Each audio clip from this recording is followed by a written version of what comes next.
let's get that energy up, man. Get that energy up, man. We are back. We are All right, man. back. This We is are back. yeah, man. Yeah. All right, man. This is V.M.O. Radio. All right, hey, man. Voice of my opinion radio. That's what we gonna do. All right. So of course we gotta introduce ourselves. So well, you know what? First up, we got my man Big Greedy. Come on to the stage, man. Talk to the people. Yeah. What's up, y'all? It's your boy Big Greedy, aka Pernell Smith. And when you say my name Big Greedy, it's Big Greedy T. You understand? But anyway, you know what I'm saying? I hope y'all tune in tonight. We got a few good topics that we're gonna talk about. You understand? So hey, stay tuned. You know what I mean? Let's do this thing. All right. And so since James had to step out the way for a minute, coming at you second is GT the actor Gartrell. And we are back once again. The full back in the building, ladies and gentlemen. So you know how I always say when the captain's about to take flight, buckle your seatbelts, keep all the feet inside the vehicle at all times, because it's gonna be a bumpy flight. But I promise you, we're gonna have a safe landing. So stay tuned, because here we come. Yes, sir. Coming up next, we got my man Don Grizzle. What you gotta say to the people, man? Yeah, man. It's Don Grizzle checking in, man. VMO Radio live and direct. You're tuned in to the greatest show on the planet, so keep it locked. There it is. There it is. Of course, myself, I am James V.M.O. And you always got to remember, you know what? We got the whole city behind us. Yeah, Right? let's go ahead and dive into these topics. All right. Again, man, like, comment, subscribe, man, push it out. Let us know. Voice your opinion in these comments. Let us know. All right, y'all ready? You ready? We ready. Yeah. All right, so, ooh, I hear that. So this first topic. All right, so why do narcissistic women rewrite the story to avoid accountability? All right, who want to go first? That's the easy one. They want to be everybody to feel sorry for them, and they want the man to feel like he's the problem. When initially, because I done been through plenty of relationships where I done had my whatever I did, but when it comes to a narcissistic woman, they feel like the men are the narcissist, and they have no narcissistic trait in them whatsoever. So they gaslight you, and they want you to feel like, okay, well, you're the problem. When yet, we all women are emotional creatures. Everything they do is based off their emotions. We can be emotional sometimes, but we don't operate off of emotions. So they're the ones that they get mad, get angry real quick, and want to start the argument with you. And most of the time, fellas be like, "Look, I ain't trying to argue unless you with a dude that just love to argue." He may have that emotional trait that's out of balance, and he likes to argue back. But 9 times out of 10, us fellas, we do not want to argue. We want to resolve the conflict real quick because now our blood pressure getting up because now you're pissing me off. I don't want to argue with you, and I'm telling you, I don't want to argue with you. I'll walk away from an argument before I sit here and waste my time arguing. And now I'm out of breath, my blood pressure up, I'm dizzy, and now I'm like, you know what? What was the point of that? Because we still ain't gonna have it resolved, But that's what they do. Do, do. Hey, I want you to repeat that question. And before you repeat the question, I want to let our audience know, and I want to let Young Jeezy know that listen, we're not trying to copy you with the snowman thing right here. That's my boy Don Grizzle. He's nowhere in the world trying to be the snowman. It's just that he's not on there. Okay, so please, people don't think that's Jeezy the snowman. That's Don Grizzle. You understand? That's all I got to say about that. Go on with that The, question. the weatherman say that it's still a light chance of snow. And I ain't talking about the white girl, but you already know. Yeah, yeah. Okay. Yes, All right, so I hit that topic one more time. So, why do narcissistic women rewrite the story to avoid accountability? hey, listen, man. As GT was saying, that's just something a lot of women do or whatever. Like I said, there's some men out there do their thing too.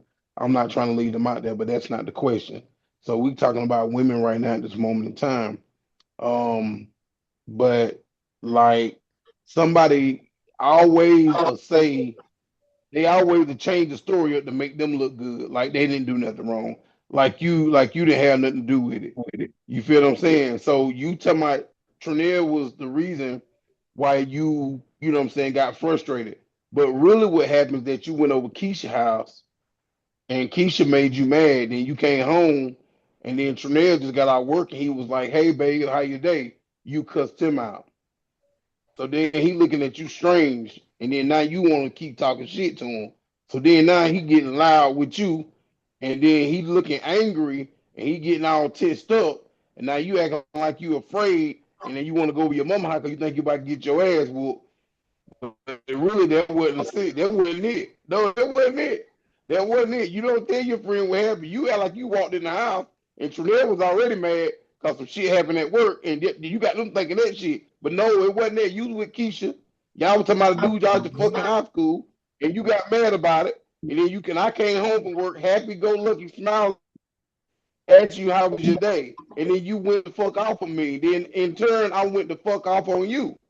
And you know what I'm saying? Now you switch the story around. That's just look, that's just a skit, y'all. They ain't really happening. I'm just trying to throw it out there how shit be happening and how people be trying to switch the story to look like you the bad guy. You know what I mean? In all actuality, you started this shit. You started the shit. So then you seen the other person angry and you didn't know how to take their anger and you thought something was about to happen to your ass. So you decide you leave. And everybody asking you, why you ain't with him? What happened? You don't tell the story Mm-hmm. like it went. You said you make him look like he the bad guy, like he did something wrong. All he did was like, hold up, what the fuck you doing? Then by you being so angry, you get up in the face talking that shit. And he like, oh, hold up, hold the fuck up. This is what you're not gonna do. This is what you're not gonna do. You heard that bass in his voice, and then you realize he was a man, a strong man. Then you got your ass to back the fuck up and say, you know what? Let me get the fuck out of here because I think I smell beer on this nigga breath. You feel what I'm saying? And then you go blame me on that shit. Now they ain't what you gonna do. You know what I'm saying? Now I know y'all people out here in the audience, y'all probably done been through this shit. And y'all females out here who probably listening, you probably was one of them females that was going through something with your family member, and then you went home, and you got talking shit to your man.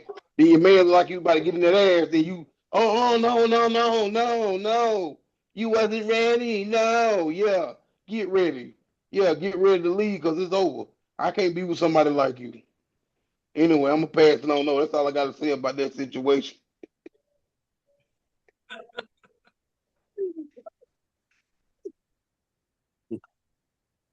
Okay, all Good, right. James, you all right? James, you all right?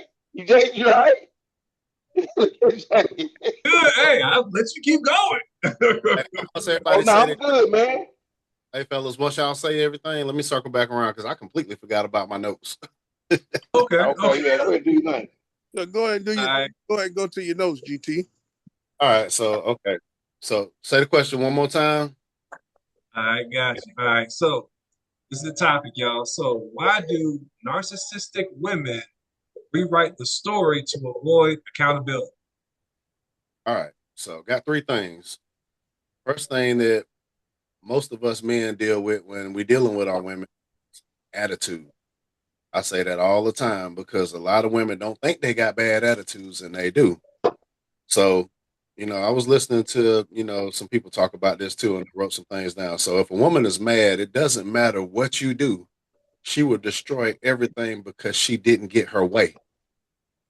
Hmm. That's what'll start an argument because now she mad at you and now she trying to push everything off on you because another thing this gentleman said is that women feel like because they are beautiful and they have a vagina that they can control us and have anything they want and make us do whatever they tell us to do because of that. But what these women don't know is vagina comes a dime a dozen. It's anywhere. Like women overpopulate this earth. It's 10 to 1. Matter of fact, it's 20 to 1 now. So, but they think just because they're beautiful and they have what we want, they can do whatever the hell they want, and we're supposed to put them on a pedestal. So it don't matter what they do, but it's always reflected back on us what we do. So now I'm gonna move to another one. So instead of processing what actually happened, so if something does come up, a situation like what Tranelle was just talking about, where Keisha was talking with her friend and Tranelle came home from work or whatever, something like a scenario like that. Instead of processing what actually happened, and you try to tell her about her, okay, be accountable for your actions. Or for instance, if I'm just using an example, if a woman, if a guy cheated on this woman, just use this as an example, and she finds out. So now she says she forgives you. Y'all gonna work it out. Y'all talk it out. Go to counseling. Do whatever. Talk it out. Y'all on the up and up. So out of nowhere, if she say, "Okay, well, was her sex better than mine?" Where is this coming from? Because I thought we done left this alone. We done squashed that. So they can bring a question back up.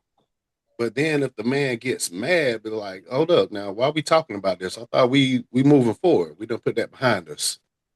They'll bring a question like that up to see what kind of reaction you get out of it. But if it's not the kind of reaction that they are looking for, there's an argument. Now she's mad. So now she done redirect responsibility on you, because when you go to hell off on her, like, okay, I told you not to bring this up no more. Why are you talking about this? So if you answer her question, but not the way she's expecting to get that answer, now she's fired up. She's ready to throw them things at you. So now, she willing to risk the whole relationship because she asked you a question knowing it was going to piss you off, but she did it out of spite. But then when you answer that question and she didn't get the answer that she want, now she's not accepting that accountability, because we done already talked about this. We said we're gonna let this go, but you're not being accountable because now you're trying to start some stuff that we done tried to bury. So now you're trying to start some stuff back up. It's another thing. So now when it comes to stuff like that, so when you answer her in a way that she's not looking for that answer, now she's overreacting. Here comes the crying, the yelling, the name calling. And now it's because now she done gaslit you, because she said that just to get a reaction out of you, but now you ain't she ain't get that reaction that she thought she was gonna get. So now she done gaslighted you and brought it up in the first place.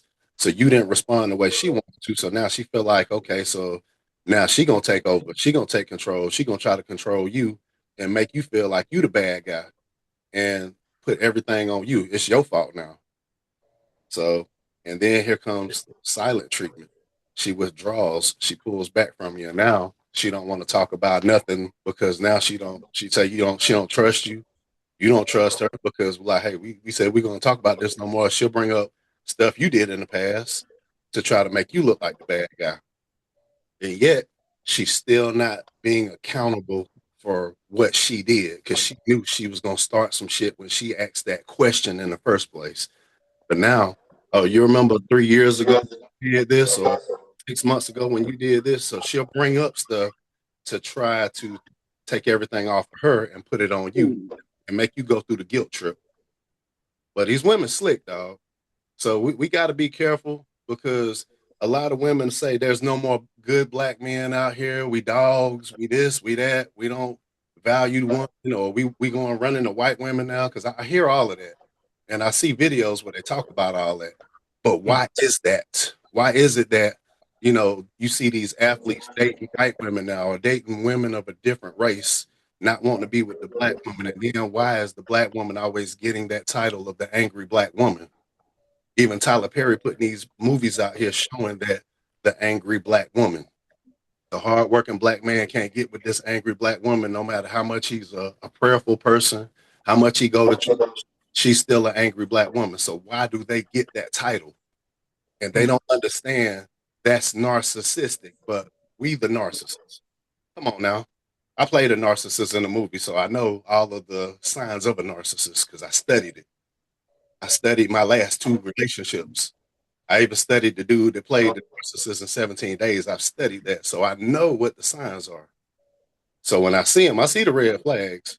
But sometimes I give people that benefit of the doubt. Okay, well, everybody's capable of change, but are they willing to accept that responsibility and say, okay, I'm accountable. I know what I did, and I accept what I did, and ask for forgiveness. But they're not willing to do that. They want to put you through a whole hell full of, you know, and make you feel like you the guilty party. So I know I went over, but I just wanted to share that with you guys because I feel like this is a real deep topic and I can relate. I got you. I got you. We got some comments too. I'm gonna circle back around to the comments. I want everybody to talk a little bit about it first. You know, so Don, you want to go next, or you want me to go ahead and take it over? Go ahead and take it over, James. Oh yeah, All right. I'm gonna say the topic one more time. I'm gonna talk a little bit about it. So the topic is why do narcissistic women rewrite the story to avoid accountability? All right. So I mean, as adults, I mean, I'm sure we've all had past relationships, you know, both men and women, right? Dealing with narcissists. Okay. 1,000%. But you know, as a married man, right? Saying like that, so, you know, I've learned that a healthy relationship, you know, requires accountability from both parties, from both people. You know what I'm saying? Look, I'm not perfect. Right? I'm not claiming that I am. All right. 1,000%. I know when, hey, I did something wrong, I made a mistake, boom, I'm gonna be accountable for that, and vice versa. But in my past relationships, I've dealt with narcissists. Somebody who kept constantly just rewriting the story, like y'all said, you know, from what happened in the past. Especially if it's years ago. Hey, they love bringing up stuff from years ago. But also, they like bringing up stuff that happened like last weekend. And it's like, oh, hold on, wait a minute. I was there. You was there. The tooth fairy wasn't there. You know what I'm saying? So I don't know why you keep plugging in all these new characters. You know what I'm saying? This ain't no movie. This is real life. You know, so they're just trying to do everything they can to build up their self-image, to play that victim. You know what I'm saying? To make you look like the bad guy. But hey, like Trey was saying, you just, hey, long day from work, just came home. You know what I'm saying? So I mean, you have to fully understand that look, if that's that person who they are, it's better to cut ties with them early. Because I believe in an honest communication. You know what I'm saying? Look, hey, made a mistake, I made a mistake, cool, let's move on. But if you keep bringing it up over and over and over again, you know what I mean? That sounds like the definition of insanity to me. It's seriously something wrong with you. And I just want to have just an honest conversation. We can move forward and we can grow. But, hey man, like I said, I'm married. I'm good to go where I'm at. You know what I'm saying? Hey, God has blessed me with my wife. So hey, I'm gonna keep moving forward. That's all I got to say, man. So Don Grizzle, man, you ready? Yeah. All right, man. Let's get it. Let's get it. You put hands in the right here for you. Put hands ready. Hands ready. All right. So, why do narcissistic women rewrite the story to avoid accountability? Okay, so breaking down the question, why do narcissistic women? What's the next part? Oh, rewrite the story to avoid accountability. Rewrite the story. Well, and you know, like all y'all alluded to,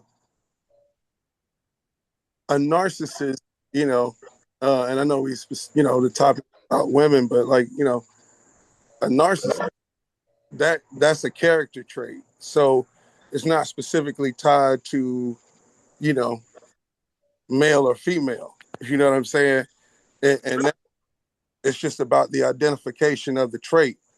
Now, based on the question, and like we just did with the breakdown, as far as why do they, you know, try to rewrite history, that's the definition of a narcissist. A narcissist is going to try to change the story. They're going to do that. That's part of the definition and the exact wordage and usage of what said definition of a narcissist is, right? So once we identify that, you know what I'm saying, you you can reach for the as to why, right? Or you can accept it for what it is and understand that that's what they do. You know what I'm saying? So, you know, it's a great quote, and I wish, man, I got it next time I quote this, I gotta give, you know, the proper reference to it.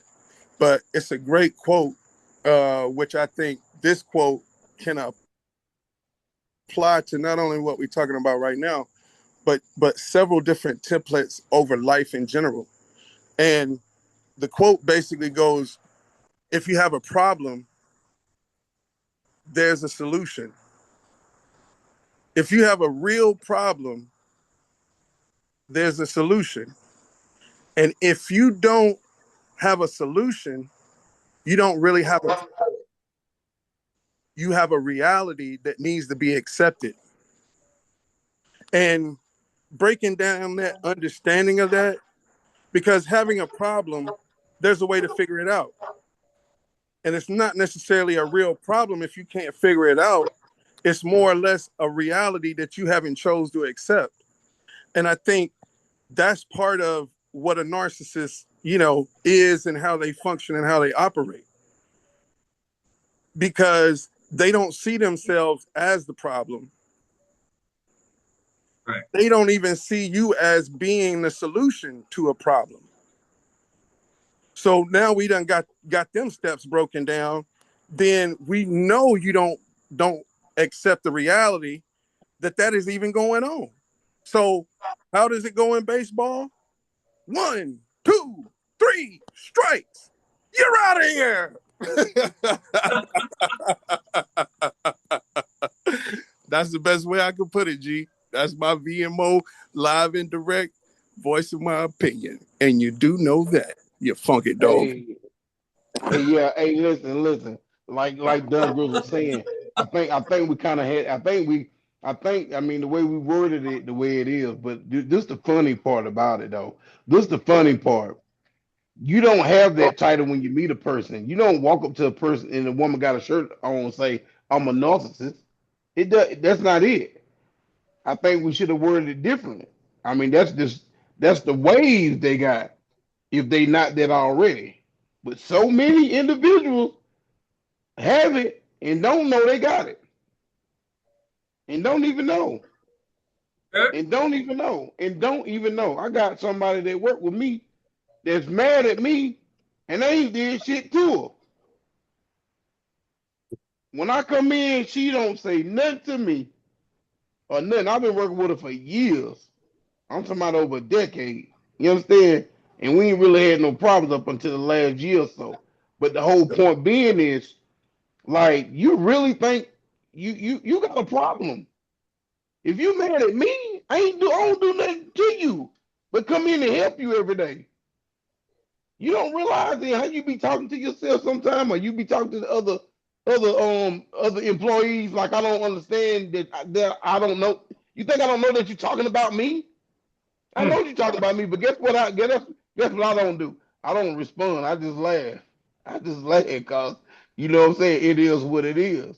You know what I mean? That's how I do these women sometimes to be acting crazy. It is what it is. I think that's what we all should do. Just laugh at your ass.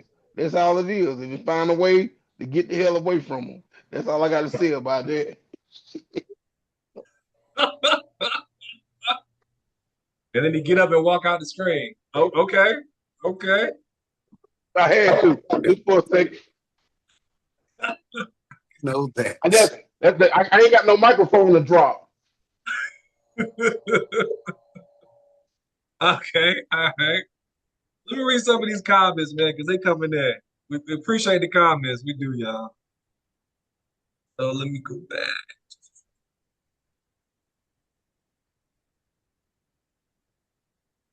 All right. So.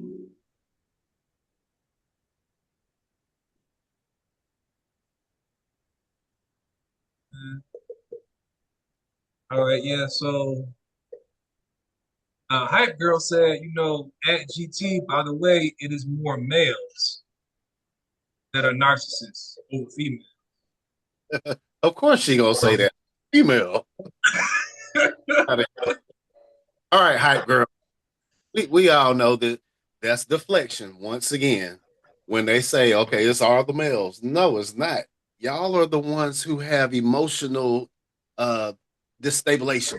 It's That's y'all what that destabilization. emotions. Man, Trying to use use the the big word. words. We don't operate off of emotions. So 9 times out of 10, the male is not always the narcissist unless he one of the crazy dudes that like to stalk you on that show You that's on Netflix. He's a narcissist. Unless your dude acts like him, yeah, he's a narcissist. But if we don't act like him, no, we're not narcissists. We just don't like to put up with no bullshit. Because women come at us with bullshit all the time. Y'all don't understand how it is to be a black man in America. We got enough of a load on us as it is. We got to deal with jobs. We got to deal with ignorant people. We got to deal with racism still to us to this day. And then we got to come home and deal with the bullshit. Excuse my language, but I'm gonna keep it real with y'all. We got to deal with a lot of stuff. Give We it got around. I mean, we got to deal with so much stuff going on and people talking about you and this and that. So it's just so much stress is on us as black men. So the minute y'all start flying off with words and want to bring up something from the past, we like, hold up, why are you going back there? Why are you bringing that back up? I don't want to talk about that right now. Like, I thought we got rid of that, or we done discussed that and we done overcame that issue. Why are you bringing it back up? Women always want to bring stuff back up to make a point, and it's just so she can look good, and that's just so she can deflect everything that she's done and said to now put everything on you. Yeah, you remember when you did this? You remember when you said that? You remember when you called me out my name? You remember when you? No. Do you remember what you just did that just pissed me off? We ain't talking about stuff that happened years ago. We talking about what just happened 10 minutes ago when you just said what you said. Well, hold on 1 second. Hold on 1 second, GT. Hold on 1 second, right there, right? Let me pause you for a second, not to cut your wisdom, but right there, right, is the opportunity to see, okay, in that moment, as far as because men and women have different communication styles, right? And so what I only reason why I pause you is because to highlight the possibility, right? Because like the multiverse, I think in possibilities, and I think possibilities are endless. So I'm gonna always try to, what I'm saying, think of the most bird's eye view and different angle and perspective I can possibly see it at, just to get the clearest picture, alter clarity and watch perception, take focus. But to get the clear picture, I wonder, and thinking out loud with you gentlemen, is are they doing that because yes, something has been triggered, but what has been triggered is also a signal that that's unhealed. Talk about And it. so the opportunity for us as men to recognize that play, that you're not really upset with me, you're upset from the past. And you're doing a push and pull because you're thinking logic, you thinking about the right now. And so that's what causes the friction and the miscommunication, right? Of reading the right play and saying, you know what? Okay, what we're speaking about, I can keep beating it in you that we talking about right now. And your mind and your energy and your soul and your spirit is back in the past. So the only way for me to try to attempt to get you in the now is, okay, you want me to go back with you.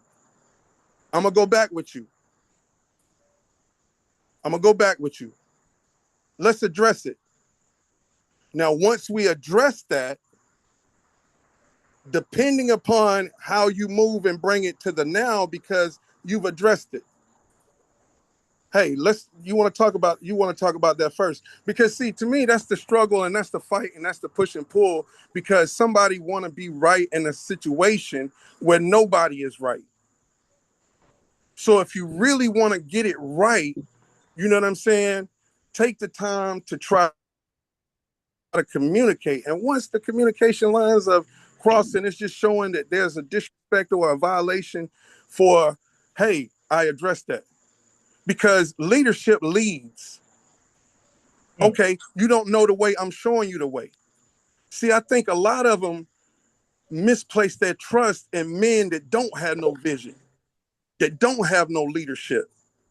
And so when they get with one that do, they feel like, oh man, you just trying to run game like the same one. You know what I'm saying?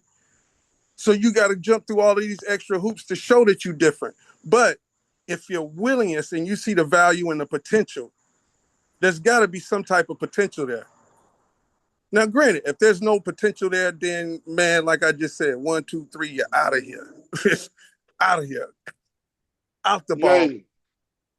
But at the same time, the reason why I was saying that is because I think that's what a lot of times happens, where it's like, okay, I'm gonna show you the leadership because I'm gonna go back. We're gonna address it, and then once we address it, now we're gonna talk about now. And if there's no willingness to communicate, yeah, that's somebody that's not willing to try to heal. But I think those are opportunities more so instead of just like being dismissive, because again, like you said, like we all say, men think with logic. I want to talk about what's going on right now. This is affecting shit right now. You know what I'm saying? You know what I mean? But then when you realize, oh shit, you hadn't gotten over that. I thought we addressed that. Okay, we got to go back until we finally do, if there's potential there. Otherwise, man, let that fly like the wind in the air on the sails on the Pacific Ocean. You feel me? Oh, I love the detail. James, what do you see about another question besides the one young lady had? What's another one Yeah, that you seen? I mean, Don literally just answered another question. My wife, she had a question, and Don literally kind of just answered it. But I mean, her question was, so if she forgives you, you know what I'm saying, she's hurt in the past. So my question is, what if she did the same thing to you next? But then he really broke it down to where it's like, you know what? If that happened in the past and it's not addressed, then that's why. It's because of the leadership. So, hey, he said, speak on it, Don, 100. So, hey, that was her question in a sense. Man, And listen, It's hype. all in it, man. You know what I'm saying? What's in the listen, atmosphere, in the ether, is always man. present. You feel what I'm saying? And the answer, like I said, if you go back and listen to that for real, you know what I'm saying? If you got a real problem, there's a solution to it. If you don't have a real problem, then you just got a reality that needs to be accepted. And that's what I'm saying. That template works over a lot of stuff. You know what I'm saying? Because within that, you can see if there's a solution, and if there's not, then that's just okay. Now, granted, who really, we all human. Ain't nobody so quick to just like, okay, boom, I understand it. It might take you some time to get to accept the reality. You know what I'm saying? You know what I mean? Like it might take a little time. You know what I mean? It might take you, but when you get there, just know when you get there, when you pack your bags and you standing at the door. Um, excuse me. You know what I'm May I saying? say something? Excuse me. May I say something? May I Yes, say sir. something? See, everybody that's listening to me right now, listen, and I can prevent all the shit, the arguing and everything. If a woman cheat on you, leave that motherfucker. Ma'am, if that man cheat on your ass, leave his funky black ass or white or whatever race he may be. Leave that motherfucker. Cause guess what? He did it once, the nigga gonna do it again. You understand what I'm saying? So don't wait. Don't get back with the motherfucker and forgive him.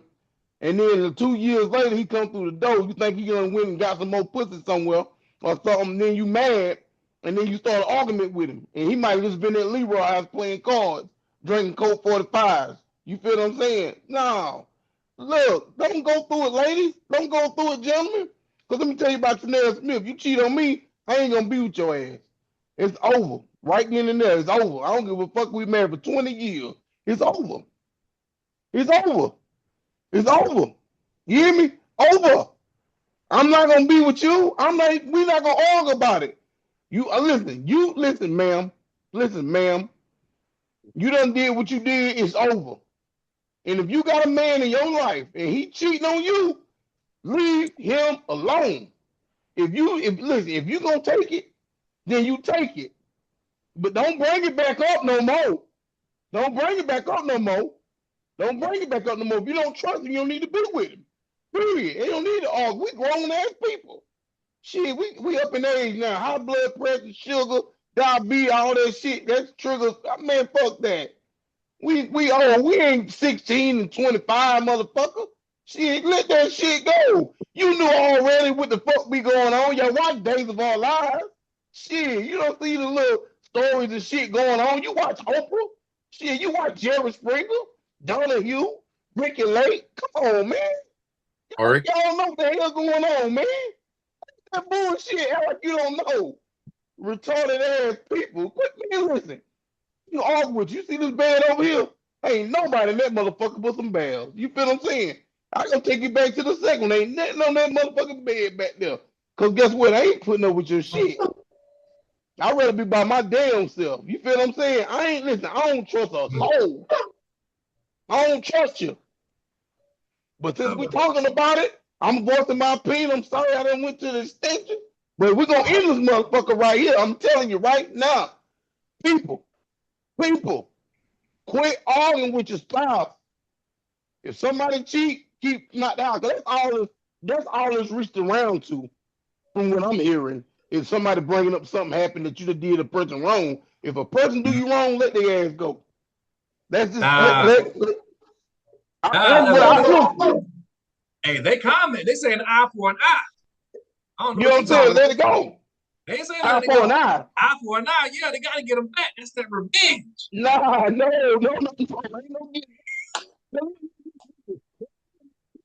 Get back. You feel what I'm saying? Me personally, I ain't gonna cheat on you. Because first of all, if I don't like the way you look or something, or the way you carry yourself, I ain't fucking with you. I'm not gonna do it. No, no. I'm not gonna do it. I can have a lot of girls if I wanted to, but I don't because a lot of women that come to me think I'm nigga nail from hell. Then they have an attitude problem. You're not gonna have no attitude with me. If I ain't doing that wrong to you, no, we ain't going through that. I ain't going through it. Nope. I ain't going through it. And my people that out here listening, you ain't got to put up with shit. Nobody. You grown as hell. You grown. When I was a kid, I had to listen to my mama and my stepdad go back and forth and shit. That shit pissed me off. That shit traumatized me. Traumatized the fuck out of me. I ain't gonna argue with you. I ain't gonna argue with you about shit. If you don't trust me, guess what? Peace out. You know what I'm saying? If you at my house, you get the fuck out. If I'm at your house, I'm leaving your house. You best believe, fellas, you better have your own shit. Because if you ain't got your own shit, your ass gonna be on the concrete. That's all I gotta say. And for the fellas out here that ain't got their own place, please don't cheat on the woman that's giving you a roof. Please don't do it. Especially not my homeboy. Yeah, I got another bedroom and all that shit, but you ain't staying with me, motherfucker. You should have got them should have kept fucking your own girl and not other people, old ladies. That's all I got to say about that. I don't want to get off topic. Now I'm about to eat my Rocky Road. Okay.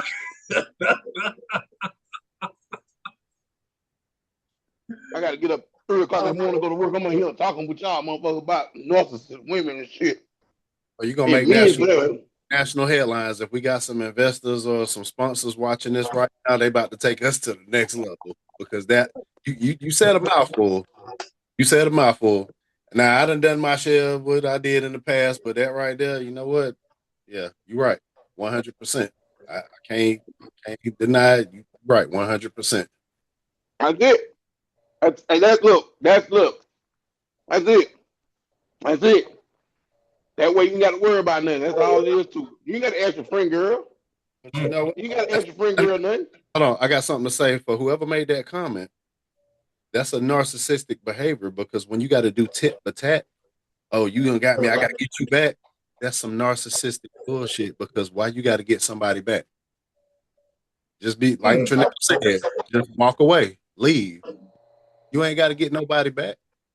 I mean, what's the point of going back and forth like that? Oh, and that's what I had to deal with in some of my past relationships. Like, you know, it's a tit for tat thing. I say something, you got to have the last word, or you say something, and now I'm like, okay, so now it's like we tit for tat now. That's a whole that's stress. That's stress. Yeah. That Over with. that's what builds up high blood pressure. That kind of stuff right there, the tit for tat stuff. I ain't got time for that. I got high blood pressure. I'm working on that now, trying to get healthy, and I ain't trying to go tit for tat with nobody and make my blood pressure go back up again. I don't have Look time. like it's going up. Look like it's going up now. But you better go take a pill. I'm talking about chill pill, nigga. See, you got you done. You done. Don't need to get it. Don't let them get these GC. Go to the next topic, Dave. For GC, tell me blood pressure go up. It need to be 4 of us, not 3. Hallelujah. Come on now. Come on now. I want to be on the live. I don't want to be down there that spot where you got to go in front of the people with the red lights and stuff on the top of the thing. I don't want to do that now. I don't have to go knock on his door. Rescue him. My triggers.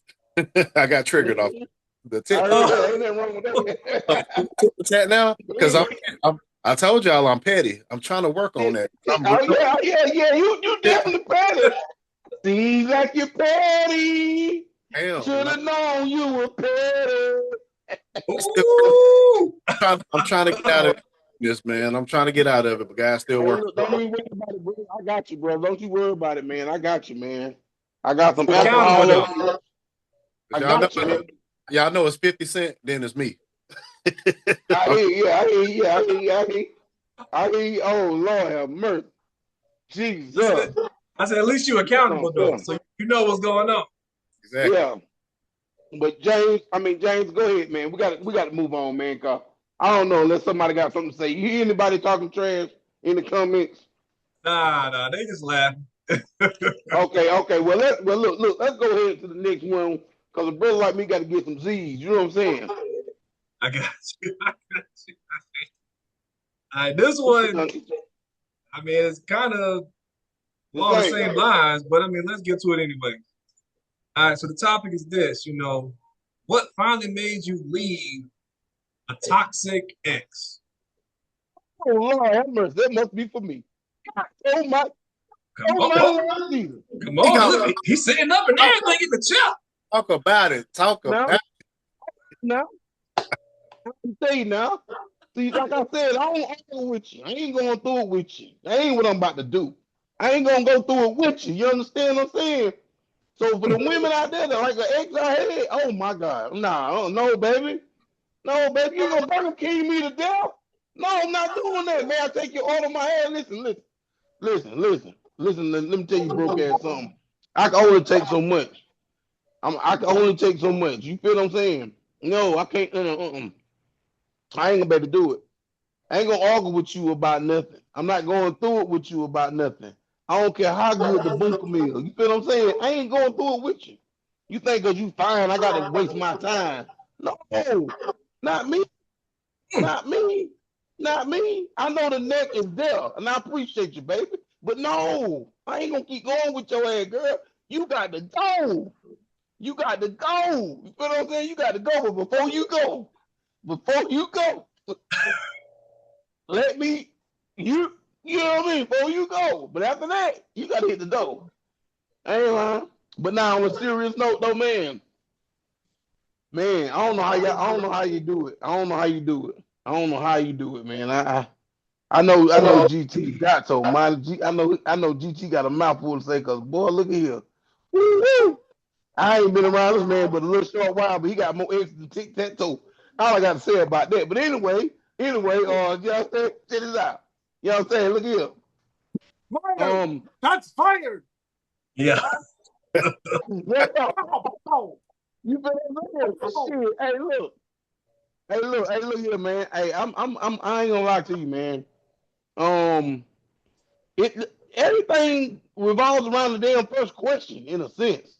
You feel what I'm saying? Because it's like, yeah, you was a little remedial, and you was acting like that, you didn't have shit to do with the reason why I don't want to be with your ass no more.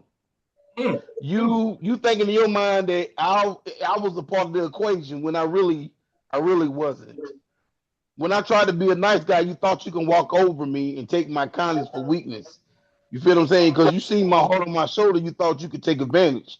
No, you're not gonna do that. You're not gonna do that. I'm not gonna put up with it. I'm not gonna do it. I'm not gonna do it. I don't want. And then some women, you know what I'm saying. You got a man, and you depending on his funds and stuff like that, I don't think that's good either.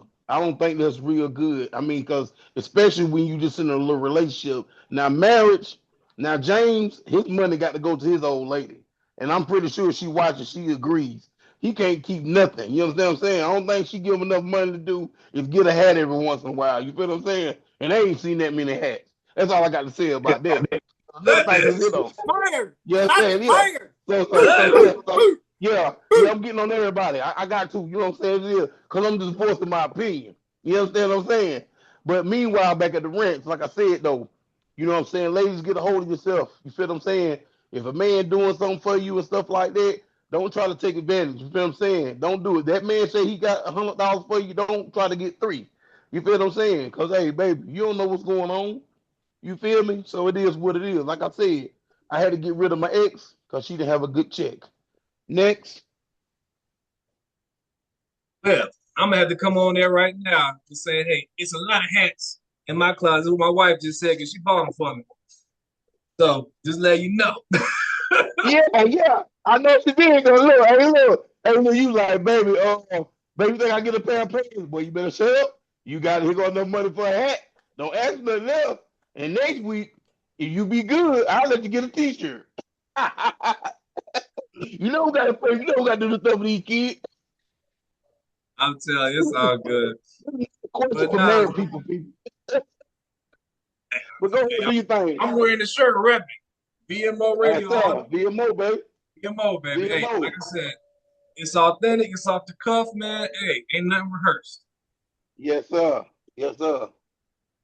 Gotcha. Go ahead. Go ahead. Repeat that question right quick. Somebody got something to say.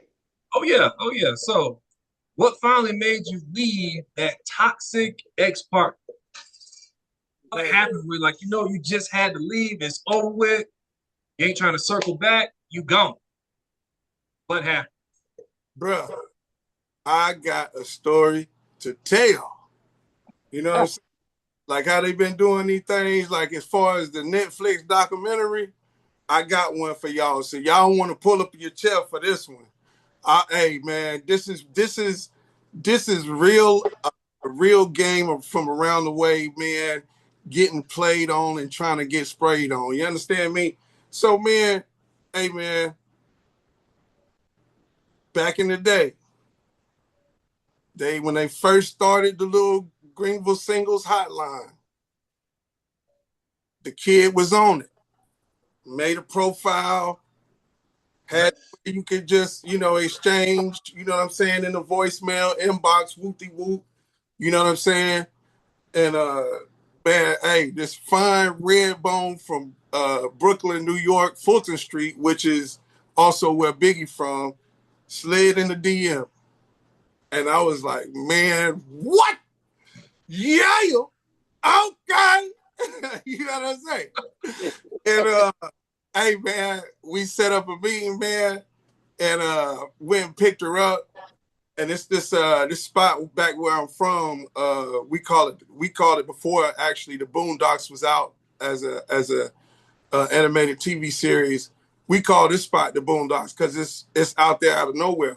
But it had the perfect like little park like on the side of a road out between the forest and the trees and this one place where you park, the moonlight would just hit like clear. You feel what I'm saying? So that was just always the park and chill spot, this, that, and the third, get your freak on type of deal, And I wasn't just taking her out there for that, but I tested her. I was like, yo, you know what I'm saying, man? I think, just grab something to eat, like some ice cream, you know what I mean? This, that, and the third. We went and got some sundaes, rode to the spot, we parked and we talking. And yo, this is how real it is. I'm telling you, this is a story. You got to stay with me. Yo, I get it in my head after the conversation going good. You know what I mean? Like we really getting solidified. You feel me? The freak in me was like, yo, why don't you take some of the ice cream and ask if you can put it on her inner thigh? You know what I'm saying? See what you know what I'm saying? Just see if she go for it. You understand me?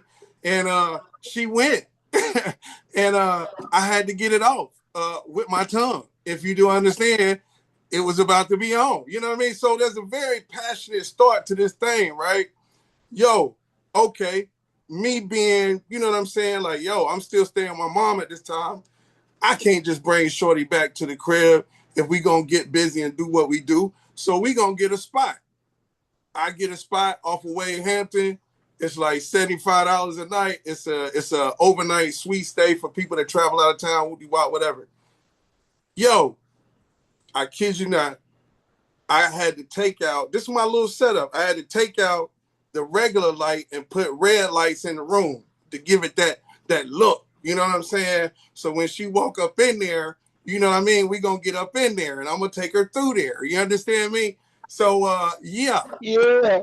Man, I take her through there. And I'm one of them type of people that when we really having passionate making love sessions, I'm counting how many times we get out.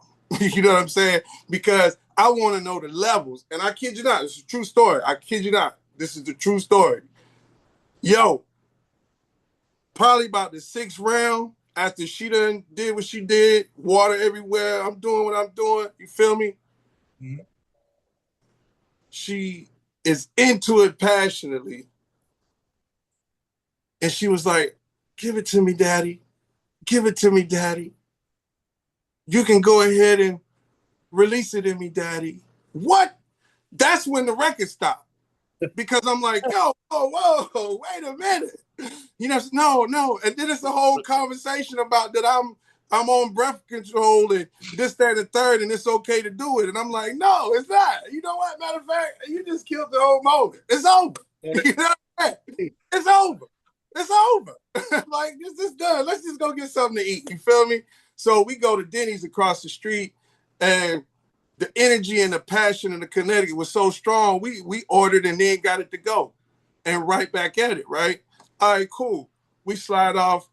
You know, probably now. This is like after the first week of meeting this young lady. We slide off the next week, bro. The next week, she come to the crib. Well, I go pick her up. She come to the crib. And I noticed, I'm just real peculiar and specific about things. I noticed she got on the same shorts that she had on last week. Now, granted, she could have washed them, but I noticed it. Like, you know what I'm saying? And I noticed it this time because the top 2 buttons are not buttoned. She had 3 buttons on it, right? Yeah. Yo, how about Shorty tell me this right here? I said, yo, why you got 2 buttons unbuttoned? Like, she was like, yeah, it was something I wanted to tell you. I said, tell me what? What you talking about? Well, I mean, I don't, I said, man, just tell me. Like, what is it, you know what I'm saying? She was like, I'm pregnant. I was like, okay. I was like, okay, yeah, okay. And then I was like, no, she's serious. I was like, yo, either I got some super sperm for you to be that pregnant in a week where you talking about acting like you showing that you got to unbutton 2 buttons because your belly done grew within 2 weeks. Hey, what's her name, Jada? Because I swear that same thing happened to me back in 2002. What's her name, Jada? Okay. After 1 week, like, really? Yo, but the breakdown, yo, her sister put me up on game because at first she was trying to apply pressure, you know what I mean? Calling my mom, leaving, you know, voicemails on the house phone and stuff, this, that, and the third. But then her sister put me up on game. She was like, yo, because you a good dude, like, I can tell when you came to the house, met my parents and everything like that, like, you a real solid dude. So I'm going to just let you know they've been plotting on you the whole time. She got a baby daddy, and they figured because you had a good job, you know what I'm saying, she could try to say the baby is yours and get on your insurance and take care of the baby for them. And I was like, for real? So, of course, 1, 2, 3, out of here. Like, you know what I'm saying? Yeah. You know what I mean? But then the crazy part is, yo, and this was when Friday came out. Me and another shorty go to the movies at this time, probably about 3-4 months done passed. We go to see Friday, in the theaters. That's how back in the day it was. But we go see Friday in the theater, and how about I see her with the baby daddy? And yo, at the Bijou, there's like, little chairs that, little kind of like sofas that you can sit on before going into the movie and wait for it to clear out. So we all standing there, and it's white people, black people, whatever, you feel me? And they over there mean mugging. And like, I was like, yo, man, like, and it's so quiet, you know what I mean? Because the tension in the air. But I was like, yo, man, like, I feel some real heat right now coming from, a certain area. And if somebody feel a certain way, then, man, let me know. Otherwise, I don't know what you looking at. And they know who they looking at. You know what I mean? Got quiet. They turned their head. They went in the other side of the movie. But, yo, man, that's why I had to leave that toxic situation. And that's my story, Netflix.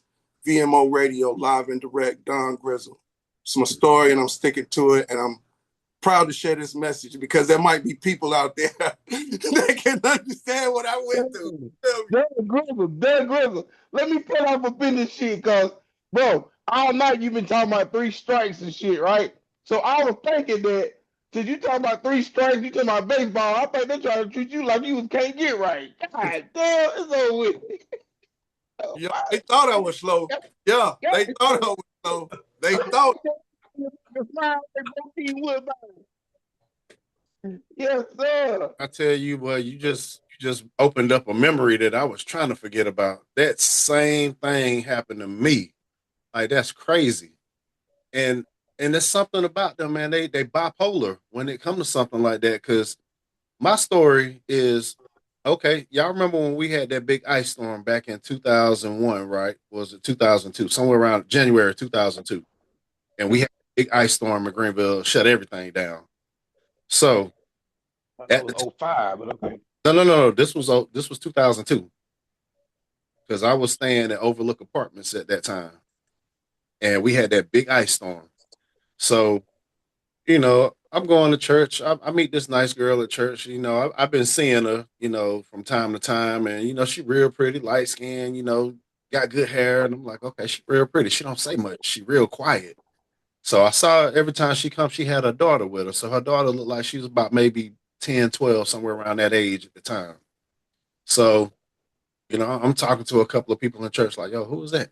They telling me Jada. Okay. I don't know nothing about her. Like, she knew, she just started coming here. No, she's been coming here for a while. You just ain't never pay her no attention. I was like, okay, but I'm paying her some attention now. She look good. So, he look good. Right. So at that time, you know how churches have like your hospitality ministry, like the people who greet you as you come in the door. So back then I was on hospitality ministry. So I'm greeting people, giving them hugs as, welcome them to church, have a good time. So she got on the hospitality ministry with me. So she up there, and this is January 2002. January. She gets put on hospitality. So we there talking to each other because we the only two up, greeting people as they come through the door. So, I'm trying to be smooth and, kind of flirt with her on the sly because I'm single. I'm guessing she's single. I ain't seen her with no man in church. So I get to talking to her. Hey, you talk to anybody? No, I'm single. Okay, cool. And so, I ain't say I should have questioned, like, do you have any kids other than the one that you bring to church with you? Because back then I didn't think like that, didn't think to ask those type of questions. I say, okay, she got a daughter. I know she got a daughter. So, I get her number. I give her my number. Keep in mind, this is January, like I want to say 20th, somewhere around there, like the end of January. Okay. So we start talking on the phone. Conversations get deep. She wants to see me. So now we done moved into the month of February, Valentine's Day. So we've been talking since January 20th up until Valentine's Day. So almost a month. We've been talking on the phone. We ain't hooked up or nothing. We ain't went out on no date. So I'm like, okay. So she called me and she's like, because at the time I was working at the BMW plant. So she was like, well, what you doing for Valentine's Day? Nothing. You want to come spend some time with me? Okay. So she comes over to my apartment, Valentine's Day. We get a little massage thing going on or whatever. So, we have some action on Valentine's Day. So we are talking. So now this is what's gonna get deep, fellas. So I want y'all to don't judge me, but this is gonna get really deep. Take your time. So Take your time, your church, take your time. Somebody say don't judge me. You know we gonna judge you, right? Yeah. yeah, because y'all gonna be like, after I tell y'all gonna be like, nigga, Just had to let you know. I'm sorry. get out. Go ahead, Right. go ahead. So, all right, so now we move into March. We moving into March. So we've been talking from January. We hooked up on Valentine's Day. So then she wants me to come to her house in March. And guess where her house is? I'm sitting in it. This house. She was in this house, and I forgot about that until I seen her mail in my mailbox. I was like, oh crap. This was that house. And Oh, wow. so I come to this house to see her. I ring the doorbell. A little boy comes to the door. And I'm looking like, who are you? And I was like, yo, is Jada here? He was like, hold on, mama. And I'm like, mama? What the hell? I'm like, how many kids she got? Chick had 5 kids, dog. 5. I only knew about one of them. So guess what she throws on me? She shows me a ultrasound and say she pregnant. So back then, I kind of got excited because I'm like, oh, I'm about to be a daddy. I'm like, but damn, she got 5 kids already. I'm about to give her number 6. So I'm going along with it now. But keep this in mind. My best friend at the time worked at the hospital. I showed my best friend the ultrasound picture. She looked at the date. She said, hold up. When did y'all hook up? I said, Valentine's Day. And this was like the beginning of March. So that ultrasound said she was 9 weeks and 5 days pregnant. So my best friend looked at me. She said, nigga, how good is your math? I said, she said, okay. So from the date on this ultrasound, count back 9 weeks and 5 days. I counted back 9 weeks and 5 days. That was like somewhere in the middle of December. She said, so how is this your baby if y'all hooked up for the first time on Valentine's Day and you wore a condom and it didn't break? I said, you know what? I said, you right. My dumb ass, I was just excited. And she was like, nigga, she was like, if she got a doctor's appointment, you need to go to it. GT has just been demoted for VMO.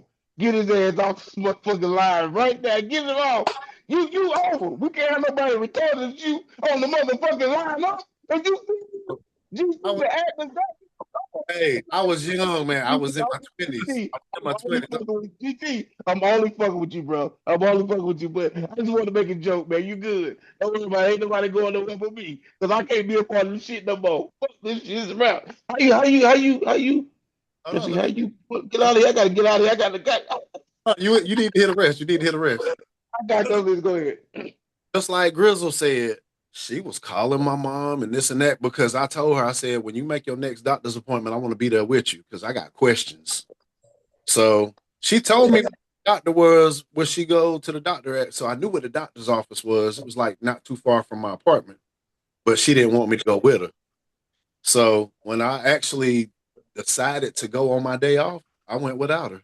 And I had a conversation with the doctor. What the doctor gonna tell me, yeah, this is not your child. And I'm like, because I told yeah, we hooked up for the first time on Valentine's Day. She's like, no, she's been pregnant since December. This is not your child. I hooked up for the first time on Valentine's Day. I said, well, thank you for clearing that for me. So she calls my mother and telling my mother, oh, this is his baby and this and that. Even when she had the baby, she still took it to my mother's house and tried to convince my mother that that was my child. She dragged me through the mud in church, had all the women in church ready to jump on my ass, like, oh, you a bad person and you did her this. I'm like, hold up. Do y'all even know what's going on? I'm like, she is sitting here telling lies on me, trying to make me look like the bad guy. You know, that's messing up my character. So when I You had got to that sanctified the pussy. different people, yeah, I had to explain stuff. I said, and I had the ultrasound. I said, look at this ultrasound. See the date on here? I said, we hooked up on Valentine's Day. Do the math. I said, Man. this is not my child. So I come to find out later on that one of her friend girls that went to church with us called me up and apologized to me. She said, "You know what? I was talking mad shit about you." And she said, "You know what? I was dragging your name through the mud right along with her, but she was at my house at a party and got drunk and was talking about, yeah, I was trying to tell everybody that that was his child because he he worked at BMW and I know he had money and I knew he was going to take care of this child." She sat there and admitted that shit to people while she was drunk, and everybody apologized after that. But I'm like, yo, this chick crazy as hell. And it's like when I saw that mail in the mailbox, and I'm like, why is her name on this mail in my mailbox? And I'm like, hold up. And I looked at the house. Yeah, this is the same house she lived in when I came. I said, I can't believe I'm living in the same damn house as my narcissist freaking ex. Well, you know we're going to tell a girl she pregnant even though she's not pregnant. Look, you got a throat baby. I'm telling you, girl. I'm trying to tell you. I was like, man, that right there almost made me not want to have no kids at all. I love my two kids that I got now, but man, dealing with her, I mean, she was crazy. Something was wrong with her. And she was one of them type, I thought she was a good one. She was one of them type of people that was like one of the super saints. Hey, But yeah, listen, let me tell you something. Hey, look, listen. I'm gonna tell you something. I want to hear a story more exciting than your story and Don Grill's story. I wonder what the fuck James got to say because he married. So what happened, James? What was the Oh, ex that you had, and how long hell ago? yeah. And what did she do to you? Back to life, back to reality. And don't be saying nothing about, oh yeah, okay, y'all, this is what it was. It was back in 1997. I was in elementary school. I was in the fifth grade. Nah, I don't hear that bullshit. Nah, somebody she left you because she gave little Larry the lollipop. No, I don't want to hear that shit. I want to hear some rugged shit. Why you leave that hoe? Why you leave her? Why you leave her, James? I got Why plenty of you leave stories, her? man. I got you. I got all right. Hear my story. Hear my story. Hear my story, man. James, huh? You got a biblical name. Now tell the truth. Tell the truth. Truth set you free. James, truth set you free. Mm? Oh, damn. Okay. Okay. Okay. All right. Let me say the topic one more time. I'm gonna talk. Okay. All right. Let me set it up. Let me set it up. All right. So look, 32. this is what we're talking about. Look, what finally made you leave a toxic ex? Right. So that story. Here's my story right here. So now my toxic ex. All right. So she was bipolar. All right. She was, supposed to be taking medicine to keep her ass calm, but she never wanted to take her medicine. All right. So, but my dumb ass, you know what I'm saying, ended up marrying her. We had 3 kids together. All right. But yeah, the story is this. So I had bought her a car. All right. Tax money, I bought her a car. You know what I'm saying? She was good to go. But so you know what? I'm kind of tired of just paying for everything. You don't want to be a mother to your kids.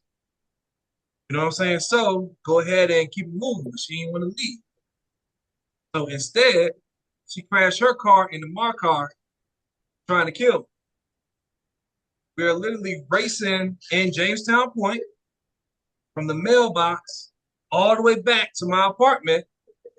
As I'm turning, you know what I'm saying? She chasing my ass because I ain't giving her no money. I'm kicking her out of the house.